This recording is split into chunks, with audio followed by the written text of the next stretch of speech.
Wow, so here I am in Maida Vale Studio 4 in the live room, and I've got Beady set up in a wonderful traditional circular motion, so you can all make that magic eye contact with each other, except for the boss in the vocal room right there. What's up, Liam? All right, man. You doing good? All right. So I arrived here late for a start. Apologies for that. It's not my style to keep rock stars waiting, but I'm here. Exactly. I was outside in the car for about 15 minutes just making you wait. And I know that you guys have already laid these tracks down in one take, so you're clearly already completely in the pocket with these songs as a band and know exactly what you're doing, which would suggest that rehearsals have been going on. Tell us a little bit about the preparation for the tour on these songs, guys, and how long you've been getting the songs ready since they were recorded.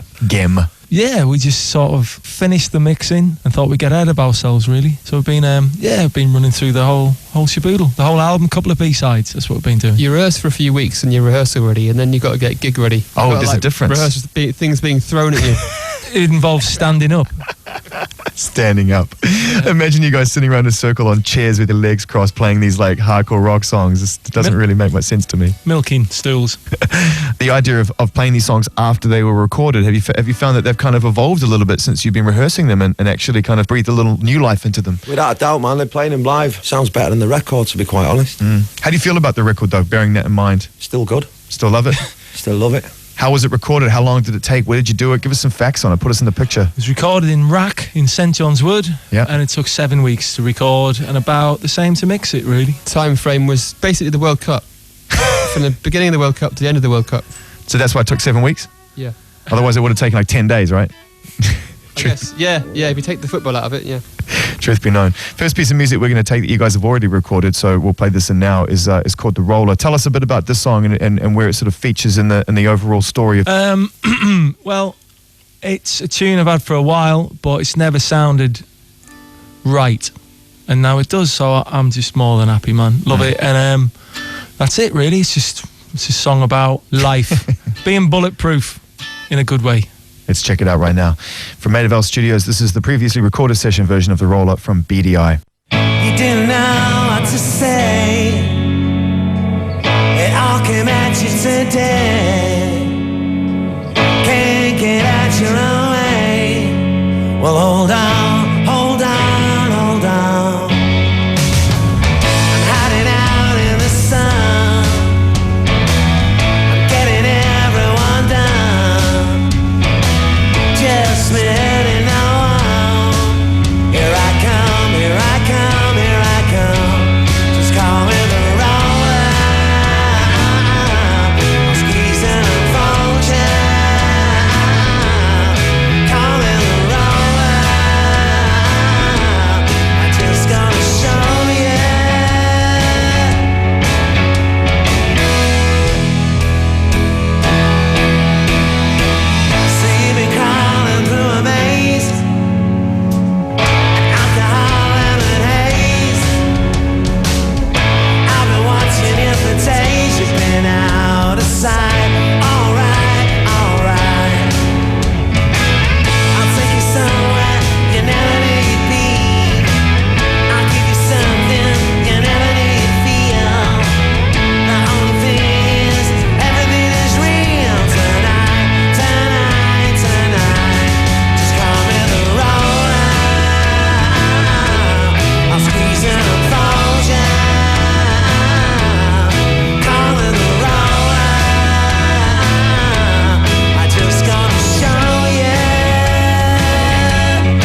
got BDI in Maida Vale Studios right now, and I just want to kind of go through an extended roll call because we know that Chris and Liam, Gem and Andy, you guys were the original sort of core four members who moved from Oasis to record the record, and now we have additional musicians who are part of the band as well.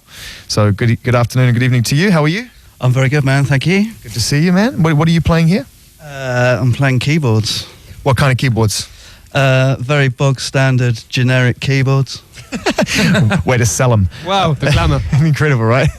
They look pretty nice to me. Give us a little something so sweet. We were talking about the secret chord, the A minor. Give us a little flourish.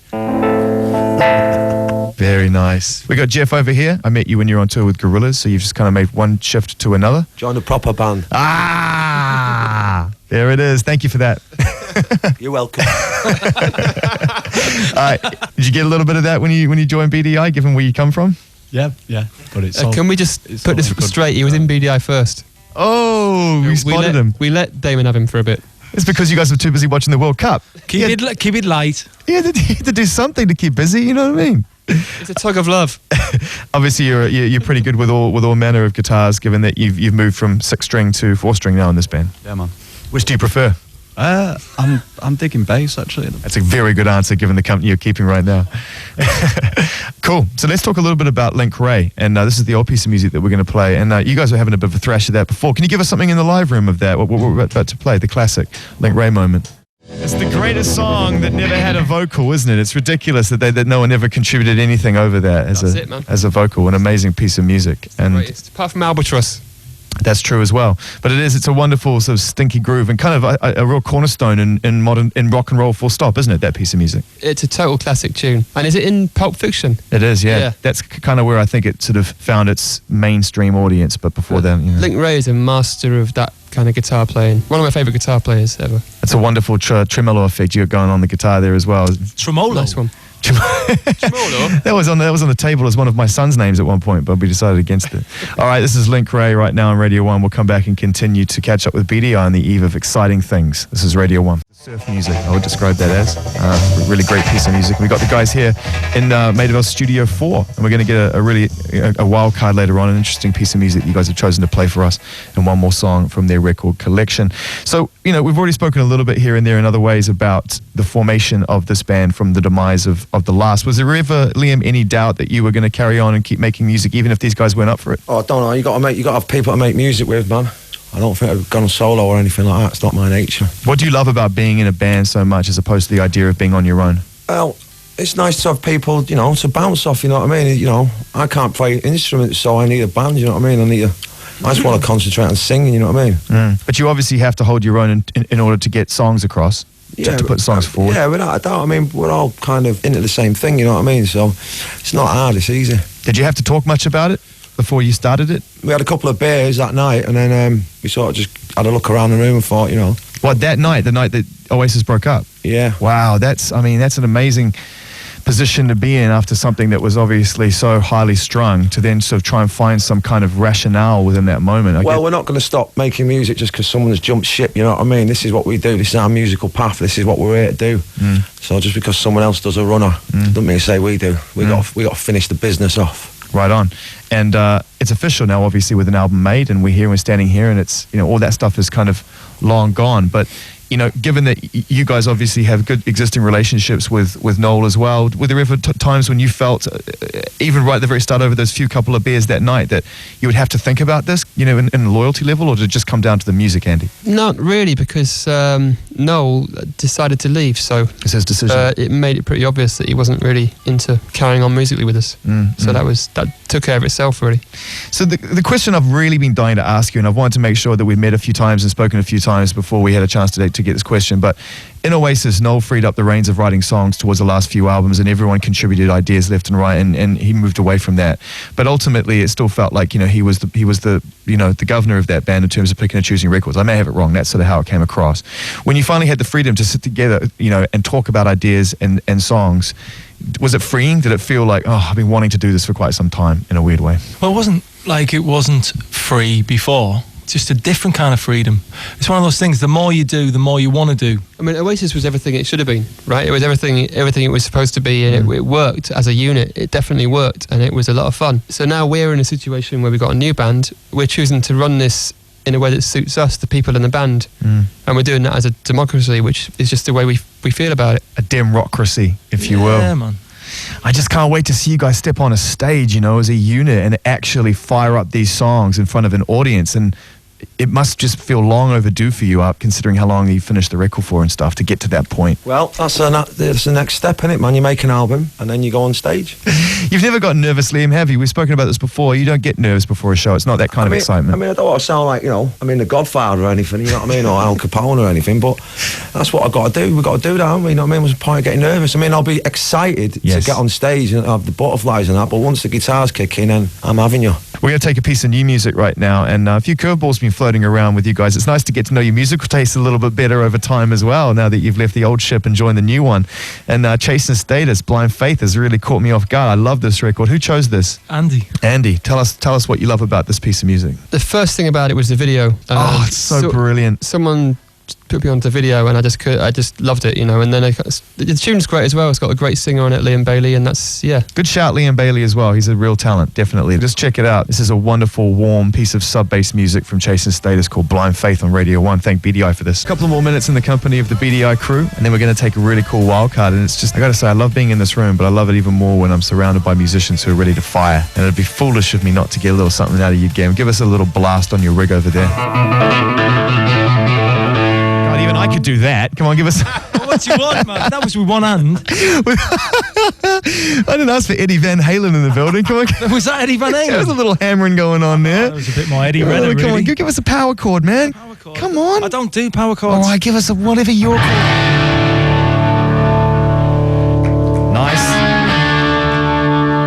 Nice solid D.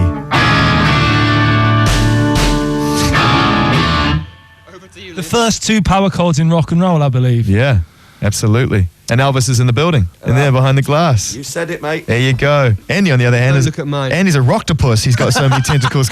I was saying the other day, I can take off with them, but I can't land them. It's a very common problem for guitarists with this many pedals. What does the octofuzz sound like? That's without. Yeah.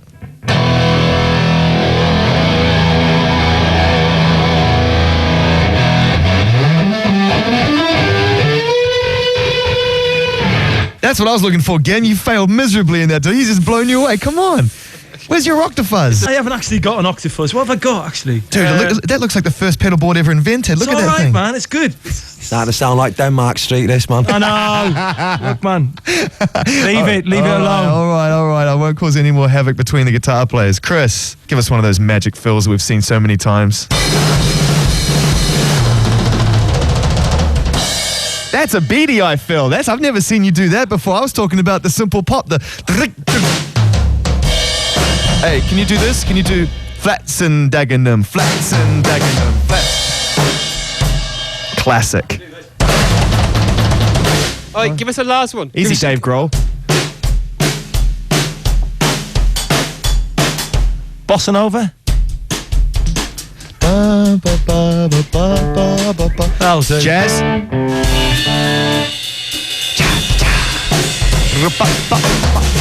Thank you, ladies and gentlemen. Thank you.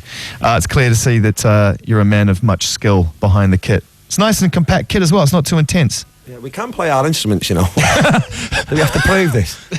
Yes, you're a new band, remember? I'm just treating you with the same disrespect I treat all new musicians. Apparently I can't. Don't worry about You it. can't? All you can do is play D. I can play... He's really taking it seriously now. He'll be having a pint after the session, Liam, and be like, can't believe he called me out on my guitar playing.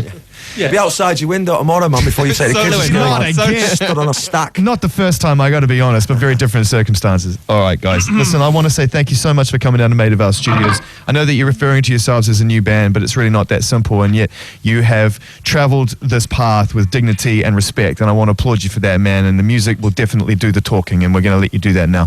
Talk us through the wild card and what this means to you, Liam. What is this piece of music you're going to play now? Right, it's a song by World of Twist, and they're from Manchester. The singer's no longer with us, Tony Ogden. I went to see him late 80s, early 90s at the Ritz, and they blew me head off, top band. And DJ Phil Smith used to play it before we come on, and we like it. Without further ado, gentlemen, thank you.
Oh my God, that was amazing. That was Chris, you're a monster. You are a monster. That is outrageous. Gem, I take it all back. Solid. It wasn't even indie. Tell me you guys are going to play that live at some point. That's going to be in the set. You got to throw that down. That was amazing. Yeah, we're going to play it ever again. Well, then we feel extra specially privileged and a very respectful and humble thank you very much again, gentlemen. You are most certainly ready. That was outrageous.